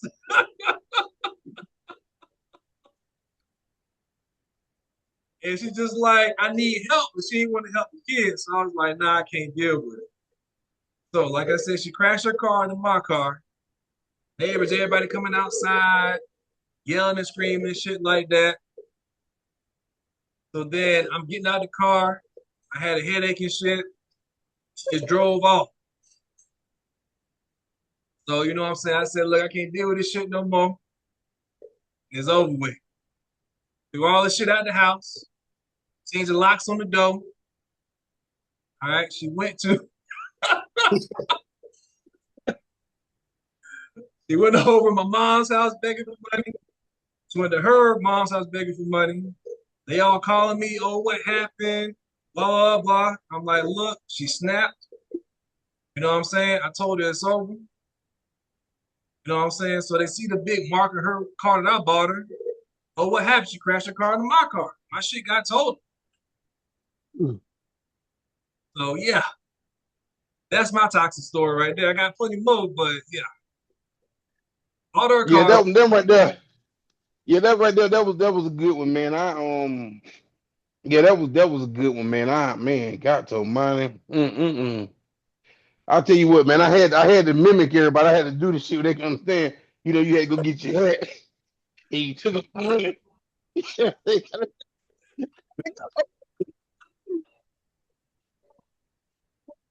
Yeah, Jamestown ain't that big, so it was like that was a real short drive, but she tried to run him over. yes. I was just trying to see James run. I wasn't running. We was in the car. We was in cars. We was in cars. So I'm racing back to get to the house first because so she don't get there first and try to lock me out. You know what I'm saying? So I got to the house first, and then she just came in. That's tit for tat. Yeah. I got. Damn. Oh, you beat me. Damn. No, I just want to ask an interesting question. I want to ask an interesting question. Yeah. Okay. The lead up to this happening, was it the quiet before the storm, or how was it leading up to this? Because the reason why I think it's interesting is like, did you have any inkling that the day was going to go like this? There was No, no, there was none. Okay. it was not because it was crazy as hell because it was like so. Well, all right. So the week before, all right, we had broke up. You know what I'm saying? And she was like, I can't take being a parent. You know what I'm saying? And blah, blah, blah. And I was like, all right, fine. Go ahead, leave. I got you, cool. But then she would still come back in a couple of days and be like, I need some money. And I'm like, I'm not giving you no money. And then she was like, well, why not? And I was like, you know what I'm saying? You ain't doing shit to help. You know what I'm saying? So I ain't got no money to give you. She started cutting up my couches. This was Wednesday. And I said, all right, stop with that shit. I took the knife and stuff away from her and threw out the house. Came back the next day. I'm sorry and blah, blah, blah. I didn't mean to do it. You know what I'm saying? I got a problem. And so I said, all right, cool. And then the next couple of days, we was fine. Everything was peaceful. And then it was like Saturday happened. Well, I need some more money. My grandma don't got no food in the house. My brother and sister, they hungry. I'm like, where's your mom at? She don't want to give them nothing. Blah, blah, blah. I'm like, that's not responsibility. So then it just escalated from there. But then she was calm. And next thing I know, I went to go check the mail. And she just came back behind me. And then it just escalated. That shit's like a female boys in the hood. But I'll tell you what, Ricky, look here, man. You had kids by the woman that married her. You mean to tell me she didn't do shit to you before that? God damn, you didn't do that from the first kid. She waited to the third kid to stop taking her medicine to fuck you up. That's some bad shit. She said, okay, you don't want to give me no money? I'm gonna wreck the goddamn car and call all nine. Fuck that shit, they gonna scream. I'm gonna call our king. Like that. Yeah.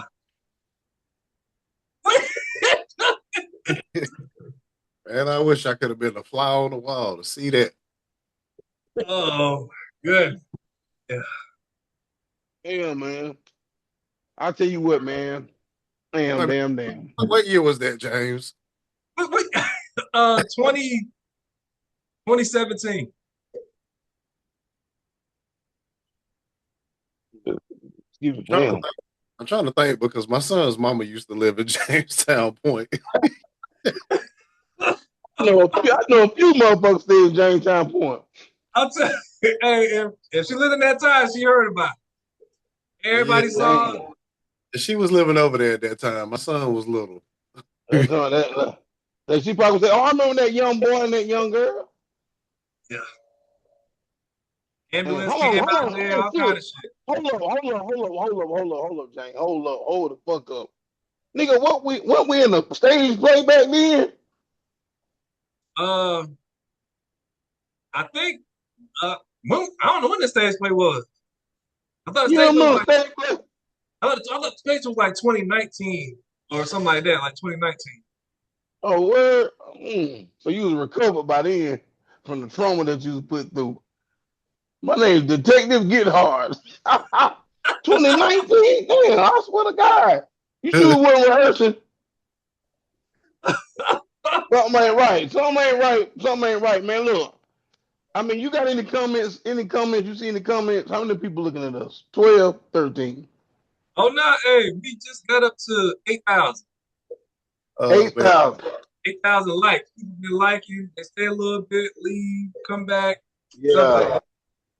Man, yeah. I can't believe this shit right. Yeah, boy. Damn. But this shit been funny tonight. Oh So yeah, man. Oh yeah. Hey, don't shit need to be edited out of here. Nothing. I've been through some trauma. Yeah, We need counseling. That's all it is to it. we do. Uh, Yeah. You know what? I'm gonna look in the mirror and counsel myself. Fellas, tomorrow's session, I'm gonna have to talk with y'all. We'll have a Monday session. I'm gonna have to talk to y'all about y'all problem. James, I know you married, you over all that bullshit, but you still suffering. You walk outside sometimes, just look at your car and be like, baby, hold on, let me pull out first. Let me get down the street before you crack up and go. oh, Oh shit. But I tell you what though, man. It's been real, man. I don't know if y'all got another topic going on or whatever, but look, man, y'all know 3 o'clock be in no time, man. I done went 41 minutes over the time I said I was gonna stay on this motherfucker, but it's been real.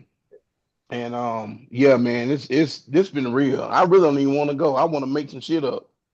But I mean, but shit, the shit been real, man. Shit been hard hitting tonight, boy.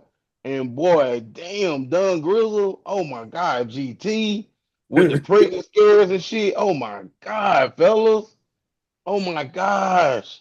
I can't believe it. Damn. But you know, it's all good, man. I'm gonna say a little prayer for y'all before I lay down and go to sleep and everything, because I know y'all going through it. So what I'm gonna do is I'm gonna Not act like I'm really. James, Really and go. I'm gonna get out and I'm gonna get out of here. Once you make it gate, y'all do a lot Yes, of it. sir. Yes, sir. Gotta pull that hat out, okay? Yes, sir. Yes, so I went to a hold down and I had bought this hat. I probably never would have thing again. I just had it in there, went in there, do my thing. But anyway, man, it's been real, y'all, and to all the viewers out there, thank y'all for tuning in. You know what I'm saying? Your boy Big Gree T is about to be out. You know what I'm saying? My boys, they're gonna go ahead and entertain y'all the rest of the way. Like GT said, keep your feet in the ride and your hands in the ride at all times. It's gonna be a bumpy ride. Yeah, I know y'all felt the bumps. A lot of y'all gonna have whiplash when y'all get off this motherfucker. Anyway, I'm out of here, y'all. Two fingers. be easy. All right, man. Peace. Yeah, my wife, she just commented too. She said she's irrelevant now because she said definitely, definitely my situation. I mean, I got a good topic now lined up, man. Something bring the energy back up, you know what I'm saying? And the energy been up. He just like saying, it's I'm like saying that though. he just like saying it, and it's like every show he got. Let's get that energy up. Let's get that energy up. It's like, oh, okay, okay. Hey, everybody, let's get our energy. He Yeah. love that tagline, man. Hey, let's You're get right. up. You need to make a song, James, for real. That might be a TikTok dance, right? Let's get that energy up. Let's get that energy up. Come on. Let's get that energy up. Let's get that energy up. Come on. I went back another video where he got his little skull cap on, leaning up against the fence, eating popcorn. Like, yeah, I need to get my energy up. It's true. Hey, they love the TikTok face now. Anyway. Nah, I want to talk about, man, right? You know what I'm saying? Black Panther 3. So I heard about that. You know how he casted somebody kind of unknown. But I mean, he's making a little bit of moves, but you know, it was a good look. Instead of like an A-list actor, he's giving this guy a shot. Yeah, I saw that. Isn't that young man British? Yeah, I believe so. Believe so. I was trying to look him up and see what movies he played in. So seen it. Yes. You seen the clips and stuff? But yeah, that's gonna be a good look. But when did T'Challa have? I mean, yeah, when did T'Challa have a girlfriend to have a baby and have a son? You know, what's her name? What's her name? The one he got kind of like, what was it like, don't freeze when you see her. I can't remember her name. She was She like a spy or something. one. Hmm? Now I got to go back and watch all of them because I can't remember who she was if he was dating somebody. Yeah, he was dating somebody, yeah. And she kind of left him, and he kind of like, And so they did show the baby at the end of the movie. Okay, I remember that now. I that's remember. right, that's right. He said, you know what my real name is? And then he went into it. So yeah. So there was like this guy's gonna play the adult version, you know, of that character. David Johnson. So basically, how many years went by for when they trying to make this into the next Marvel Universe movie? So how many years? Like 16, 20? Like how many years? How old is he supposed to be? I don't know. I mean, I know they said the movie's coming out in December 15th, Yeah, 2028. 2028 or this year? So 2028. Uh, So they got plenty of time to really dive in it and really make the film great. all right, fellas, if they're doing a casting call, let's get ready. I'm I saying. know forever. I'm ready. I got to put earring or something clip or whatever, man. I'm committed. Hey, I've been practicing too because every time I sneeze, I'm like, ah, ta. I've been practicing. Like, yeah, give me one of them roles. I'll be the villain. Shoot, it didn't work for Michael B. Jordan. I will play the villain. Ryan Coogler, if you're watching this, you need a villain. I got you. Facts, man, facts. But a lot of people are saying, like, you know, a lot of black British actors are taking the parts over black male actors. Like, you know, some people like they like the idea, but some people like why. You know what I'm saying? They feel like they got a little more swag than us because everybody goes crazy over each. I mean, put him next to me. I think I got a little more swag than him. He getting old. He burning out. Okay, there you He, go. he a great actor. He a great actor, but hey, I think the next big thing because what is he about, what, 52, 53? Yeah, he up there. Yeah. Now me and him the same height, same complexion. He bow legged, I'm bow legged. Hey, I think I can get him. Yeah, Just like that. like Ryan, he too old. Yo, I got you. Yeah. So then you got old boy that played Franklin Saint on Snowfall.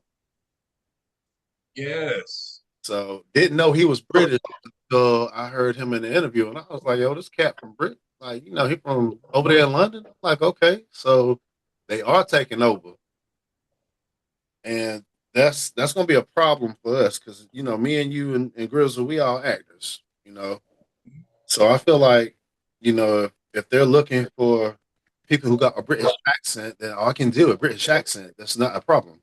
I can pretend that I'm from Britain, but if you're looking for a British actor, I can do it.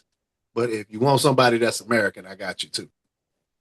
There you go. That's the job. They can imitate us and sound like us. we can imitate them and sound like them. I mean, however you want it. They ain't got no swag like American swag. They can't do what we do. They ain't Denzel. Or They ain't Samuel L. Jackson. Danny Glover. You know, we got some monsters over here. So, but yeah, I feel like they need to stop giving all these jobs to British actors because they making British movies over there. Yes. I ain't seen no American actors go to London or the UK to make any movies. Have you? And they just, putting them on like the way we do them over here. At So, all. At all. so I ain't still in the shine or nothing. I mean, I hope he do a good job playing that role, but how many young American actors could have played that role? How many people are, in Hollywood, in Atlanta, or even in the Carolinas, trying to come up, trying to do something? And it's some of us, it's not like I'm not trying. It's work and family, and then of course looking for a good agency. Some of the things hold us back, but as far as we got talent right here, because I mean, look at how many actors came out of South Carolina. I mean, black actors. Of course, you had Chadwick Boseman, straight out of Anderson, South Carolina. Black Panther played a dozen roles of great actors. He played James Brown and Jackie Robinson. I mean, Killed his talent. Then you got Michael Coyer that played Luke Cage out of Columbia. We got a lot of actors. Coco Jones out of Columbia, South Carolina. It's like, we got so much talent here in the Carolinas. Like, I think a lot of us getting overlooked. They looking for people from different countries. We got talent right here in our own backyard. Now, last weekend, I drove past the exit to take you to Tyler Perry Studios. We like in our backyard. We ain't been discovered yet. So, and then y'all know Tyler, holler at them for us. Like, hey, check out the boys on VMO. You got some actors. Holler at your boy. Oh man, it's true though. That's true. I mean, like you said, hey, I hope he is successful. In the role, 1,000%. What I'm saying? I love he's able to get a shot. One movie that he did do recently was called The Long Walk. And I was like, I want to check it out and really see, his range and what's going on with him. You know what I'm saying? It's always good, try to develop, like you said, a British accent. And, hey, so we help you book a role. I can definitely do that too, Governor. We all gonna be right there with you. We're gonna be right there. Hold on, do that accent one more time. Oh my God. Do it one more time. Do it one more time. I'm trying to see where I can put that in place of, because that don't sound British. That sounds like Kentucky or something. Oh, okay, hold on, wait. Okay. Hold on, Governor. Going down by the pub, Governor. Just taking my time and just really enjoying what's going on, Governor. Come on, look. It was right there by the pub. Everybody was there. That's all I got. You sound like the house Negro. Yeah. Trying to be from London. Yeah. You got to work with it. It's a little bit deeper than that. You got to enunciate your words, Mike. Enunciate. You got to enunciate your words. Good. You can't sound like you're Stephen on Jacob. You sound like the house Negro. You can't. Okay. But we also got to work on them New York accents so that way we can get down with 50 and be in the power universe too. Yeah. Because I think he probably got so many more ideas with Power series, because we still waiting to see when Tommy and Ghost come to the scene. So it's don't want to have no spoiler alerts, but man, Raising Kanan, man, I could have played Uncle Marvin though. You could have played Uncle Marvin. Like Uncle Marvin. Oh, okay, okay, okay. You can't even see me because I'm too high. Oh man, that was like the best scene in Black history. Well, Katie got the brakes beat off of him. That was the best ass. I was like, why didn't Ghost beat Tariq like that? Like, why didn't he beat Tariq like that? Yeah, I don't know. I don't know. I think maybe because he was scared of Tasha. He was scared of the wife too much. Or like, that's my son. You know, don't put your hands on my son. And He made me proud for a moment to be a black man when I seen him beat down Kanan the way he did. I stood up like this. I was like, that's how you do it. I stood up out of my seat. I was like, that's the best beat down in Black history. And Kanan didn't even know what day it was. you think he was talking? You think he was talking slow before after that beat down? Like, oh no, what? Open the door, and my Uncle Marvin is not. it's true. That's true. Who did he do? He shouldn't have said that little last line. Stay up, gangster.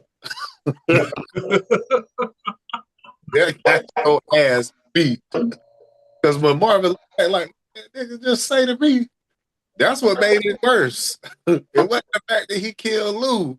He made that little smart aleck comment. And Marv like, well, Okay. hey, stay up, gangster. That was the right little to irk his nerves. And yeah, I think that's what made that beat down brutal. Just I that got you. last little mark.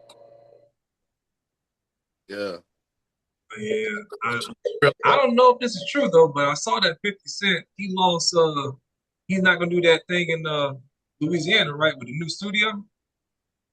Oh, he was building one in Louisiana. He was supposed to be. I mean, I saw a line that said he's like not gonna finish it or something happened. Not gonna do it in there anymore. So, He need to build one here in Carolina next to the BMW. I love to. Come on. They keep buying up land. Let him buy up some land. All right, so many people moving here anyway, so not a studio. All right, Grizzle, what you think? And what you think of the new actor, T'Challa Jr.? What's the topic thing now again? Oh yeah, so we just talking about a new actor, playing Black Panther. T'Challa Jr. His name is David Johnson. So, it's coming out in December 15th, 2028. He is a Black British actor. You know what I'm saying? So, of course, they get a lot of parts. They want to be successful. Cool, got you. But why couldn't you have given that role to a Black American actor? Well, you know, uh, and looking at the industry, to kind of point to my opinion or speak on it. Just like even music business, it's a business. You know what I'm saying? And if you follow how, which at that time, a lot of companies, but especially in the industry, doing SAG protests and times and trying to fight for, which is the studio guild for and everything like that. And knowing some of the inner workings of what they were fighting for within the industry, that has a pivotal role in it as well. And as well as in the business, it's about relationships as far as business. But a bigger picture that may speak to why British actors are roles and things like that. The business side of it would require a more once okay, let me say it like this. Once certain franchise movies go not only do box office numbers here, they go globally. Mm-hmm. And so a lot of those film studio companies, you know what I'm saying, of course want to make a return of their investment, but if they know the kind of numbers that it's going to do globally by having not only an American audience, but a European audience, an Asian audience, an African audience, you know what I'm saying? That's just going to be more streams, more revenue, more money. And so the business side of it, you know, when those higher ups are making those decisions and calls and things like that, um, back to the backroom deals as well as, you know, the relationships, but more importantly, that part of the business. Hey, if we do, you know, get, you know, have a British actor that can play this role, but he's, you know, he's got enough international stardom where it's going to take the movie globally, you know what I'm saying? Then that's just going to, it's business. You know what I'm saying at that point? Because any company it should be out to make the most amount of profit. Ain't no feelings, it's facts over feelings. Ain't no feelings in business. You know what I'm saying? And so I think in that regard, that might be, you know, why it's a trend because, you know, the Panther franchise has grown in such a way that it is an international embrace movie with the rock record breaking sales and numbers that it's did over the years and continue to do, even in syndication. You know what I'm saying? It still get play. So that's why I would think that you see a trend of that happening in the industry. Um, you know, to do that business side of it. You know, and there's certain actors that have, in my opinion, just studying the game, there's certain ones that have that global appeal, right? I'm saying not just British actors, but actors in general that can take a movie and make it, you know, international. Um, and that's why people do business with certain ones. You know what I'm saying? And you know, the only thing about that is like, you know, like y'all spoke on having, you know, talent here, talent everywhere. You know, everywhere there's talent. But a lot of times it doesn't come down to who has the best talent. It comes down to the business and who's the best marketable. Mm. And that's just the business. Got a point. You got a point. Okay. Okay. I'll say it one more time. So, you know, we're talking about the new Black Panther movie, you know what I'm saying, that's coming out in December 15th of 2028. Black Panther 3. All right. A new, I'm going to say just an actor was cast, you know, David Johnson. He is a British actor, you know what I'm saying? And it's a strong trend over the few years, you know what I'm saying, that where a lot of British actors just get those main parts over American actors. Gotcha. You know what I'm saying? What you said about the business, I'm sure that is probably true 1,000%. You know what I'm saying? Hey, looking on the money, got to get this back in return. They're able to be like, you know what? Hey, we casted them. They're from England. Boom, the UK will love it. I got you. So, as an American actor myself, looking for my big break, you know what I'm saying? What does that tell me and many other people similar like? You know what? Yes, I'm happy for this person. Want this person to be successful? I got you. But I also want to make sure that, you know what? Put myself in the right position, also get that part as well.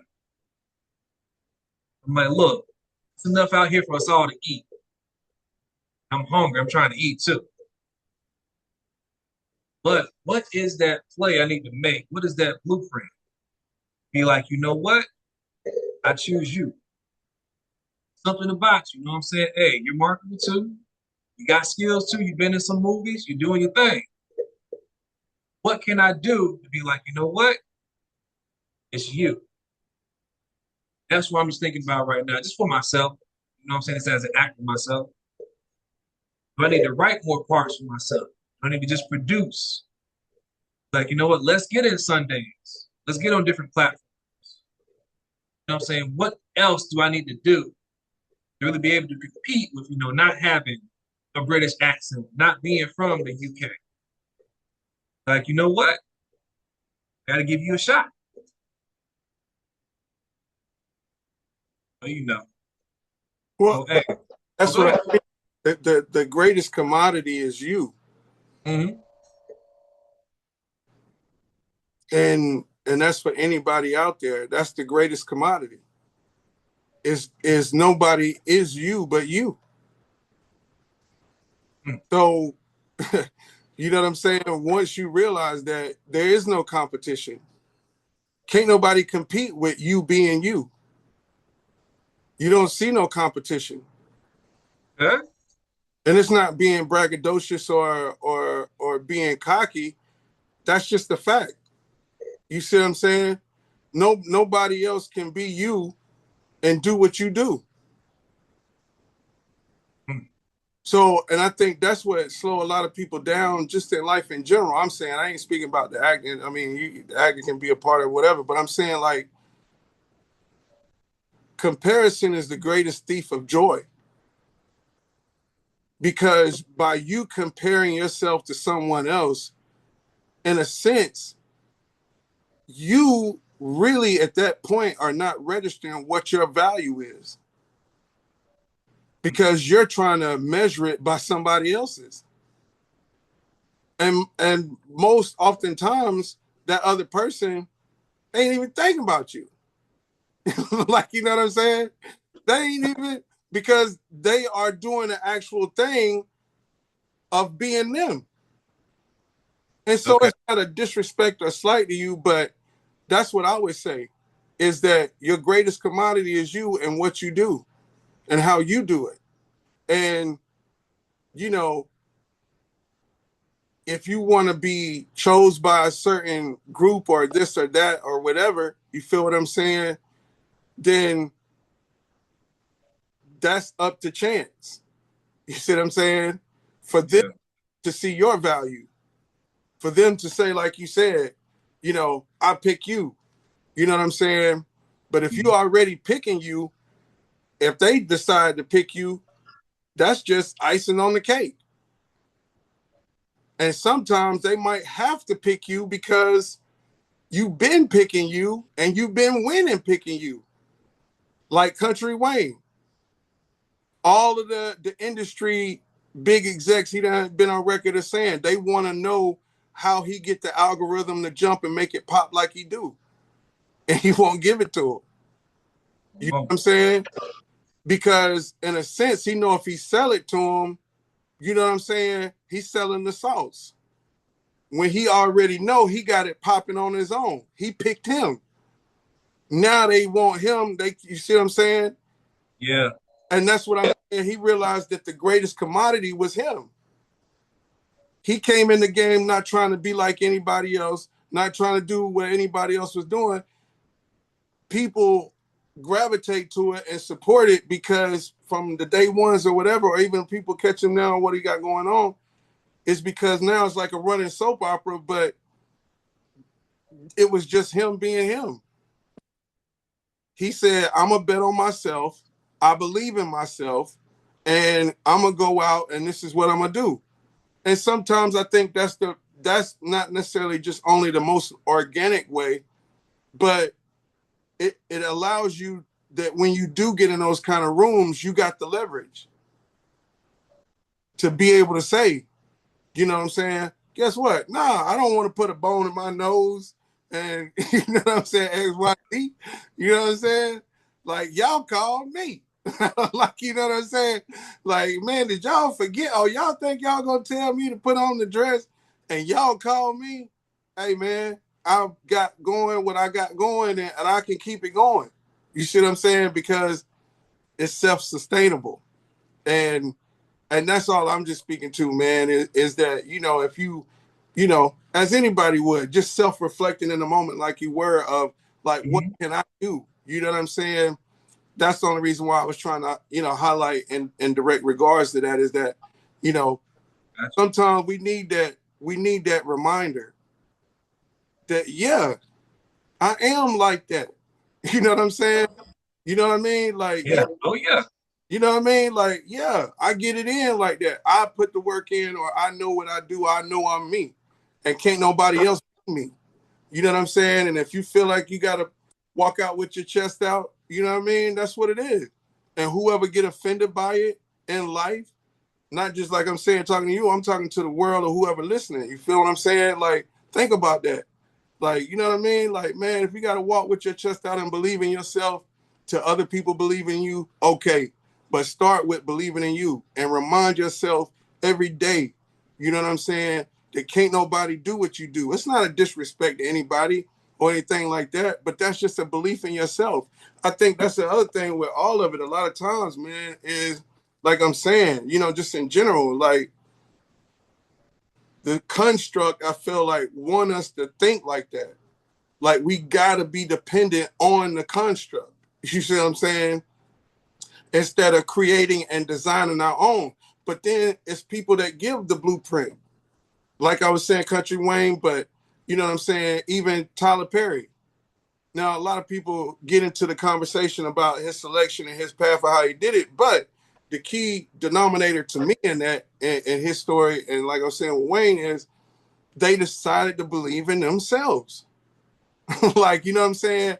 Where it was so great that the light had to shine of what everybody's saying, it even on the little plays and stage tours and everything to grow to what it is.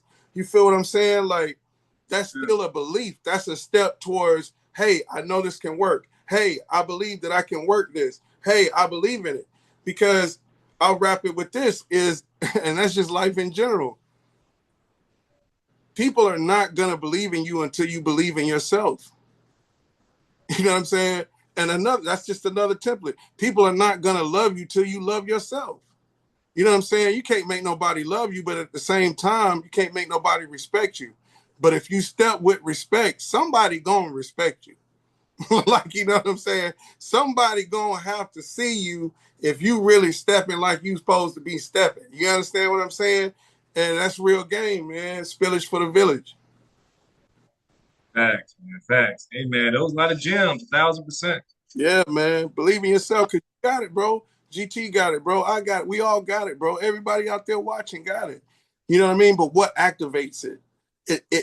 What's activated by it is that belief that regardless of what anybody say, regardless of what anybody do, every day that I wake up and I'm on this earth, I believe I can do it. You know what I'm saying? I believe I can make it. I believe in myself. I know what it takes every day for me to get up and get out of that bed and go get it. You know what I'm saying? I've been with me every day. I know me. Like, you know what I'm saying? Like, can't nobody outside this world tell me about me. You ain't been with me 24 hours, 7 days a week, 365 days a year. Come on, man. What you talking about? Facts, man. No, Facts. let them know. That's all I'm saying. Say it with your chest, brother. Say it. I'm James V.M.O. You know what I'm talking about? Do I got to take you back to the days when you know what I'm saying? When you was my boxing promoter? You know what I'm saying? Do I got to take you back into the day? You know what I'm saying? When you was, you know what I'm saying? You was the promoter and we had to, you know what I'm saying? Yeah. So you know. That's right. That's right. That's them days, bro. Come on, somebody. Oh, my goodness. Paper Champion by Kel Whiteside, Calibus Entertainment. I played the Paper Champion. You know what I'm saying? You was the manager, and Yep. young ladies at that time that was in the movie with us and everything. But that's where we come from, bro. So how can anybody tell you, man, he don't show up, or I don't know if he's the one? Like, I've been the one. What you talking about? Not the two, the one. I've been there. I am that. I am the one. I'm the one. Neo, backwards, one.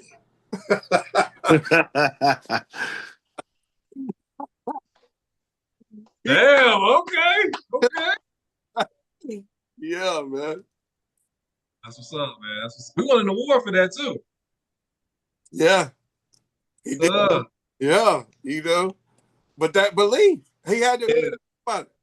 he had to go in there to believe that. But we watch it now and it's like, man, it's so believable the way that and to move with that. That's the only way I think it can come out on screen. And I think with this gentleman, that they're prepping in 2028, to make this step is, I think, hopefully he recognizes and realizes just by the nature of the franchise, you know what I'm saying, the what comes with that. Heavy is the head that wears the crown.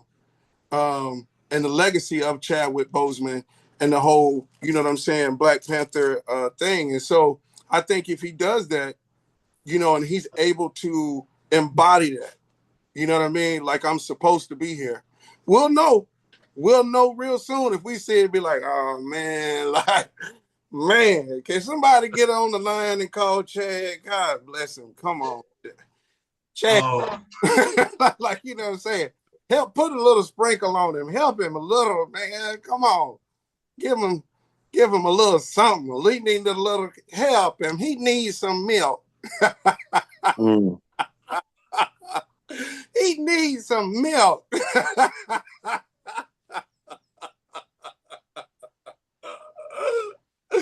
Yo. Oh my goodness.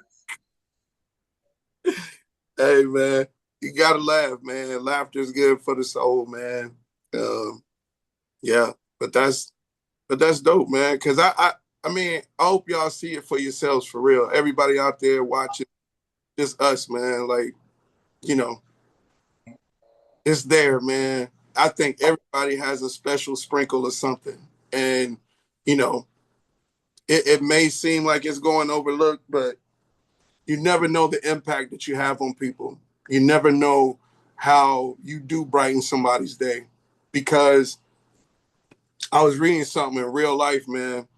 And it was talking about like how many things go unsaid, and it made me think about life. Like how many times did somebody go to text you or go to call you or go to do whatever and it never got done. It never happened. Or you meant to go call this person or you meant to text them and you got busy and you forgot. You feel what I'm saying? And so just in that reflection of it, like thinking about how much time I spent in this lifetime of not saying the thing or doing the thing, you know what I'm saying, for whatever reason. And I take accountability for that. You know what I mean? That's why I'm reflecting about it. But I'm just sharing it because when you think about how many things in life or like how many people you don't know, how many people was going to call you, for a role or whatever, and whatever. You feel what I'm saying? Or whatever relationship. You feel what I'm saying? That could happen like that. But, that's why I think it's a good positive step forward to try to, do what all you can while you can. You know what I mean? And, put your best foot forward with however and whomever, that you can to try to achieve your goals. And if you don't, at least you tried. You know what I'm saying? That's more than a lot of people that, like I said, about things going unsaid. They wanted to go do this or they wanted to go do that and they never got to do it.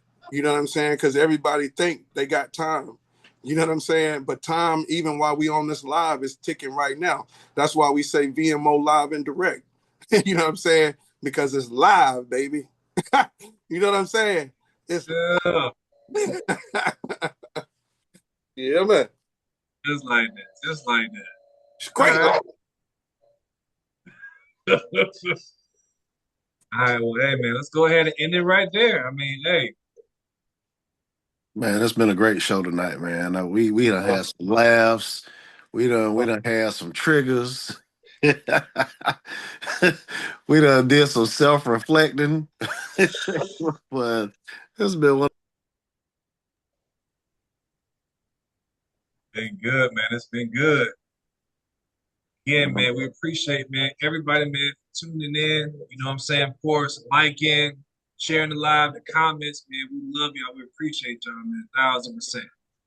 We'll be back, you know what I'm saying? Of course, next Sunday, same time, getting it in. And remember, the mic may be off, but the movement still continues. All right, man. We appreciate y'all. This is V.M.O. Before we get out of here, we got to give them a little cliffhanger. Next week, we will have some special guests on the show. Special guests will be on the show next week, August the 2nd. We got some real heavy hitters coming in. And I'm telling you, if y'all enjoyed this show tonight, stay tuned next week. Heavy hitters in the building. V.M.O. Let's go. Just like that, man. I'm telling you. Tune in. It's Special gonna guest. take it up a notch. Special guest. You might want to see who it is. It's a special guest. You don't know who might pop up on V.M.O. because we connected like that. You understand me? Like, hey, man, listen, man. You know what I'm saying? You listen, I say it all the time. They are not us and we are not them. You understand me? We connected over here, man. So stay tuned. V.M.O. Radio, man, right back at you. And you do know that. Peace. Shalom. It is, man. All right, fellas. All right, later, fellas. All right, man. Y'all peace. Good night.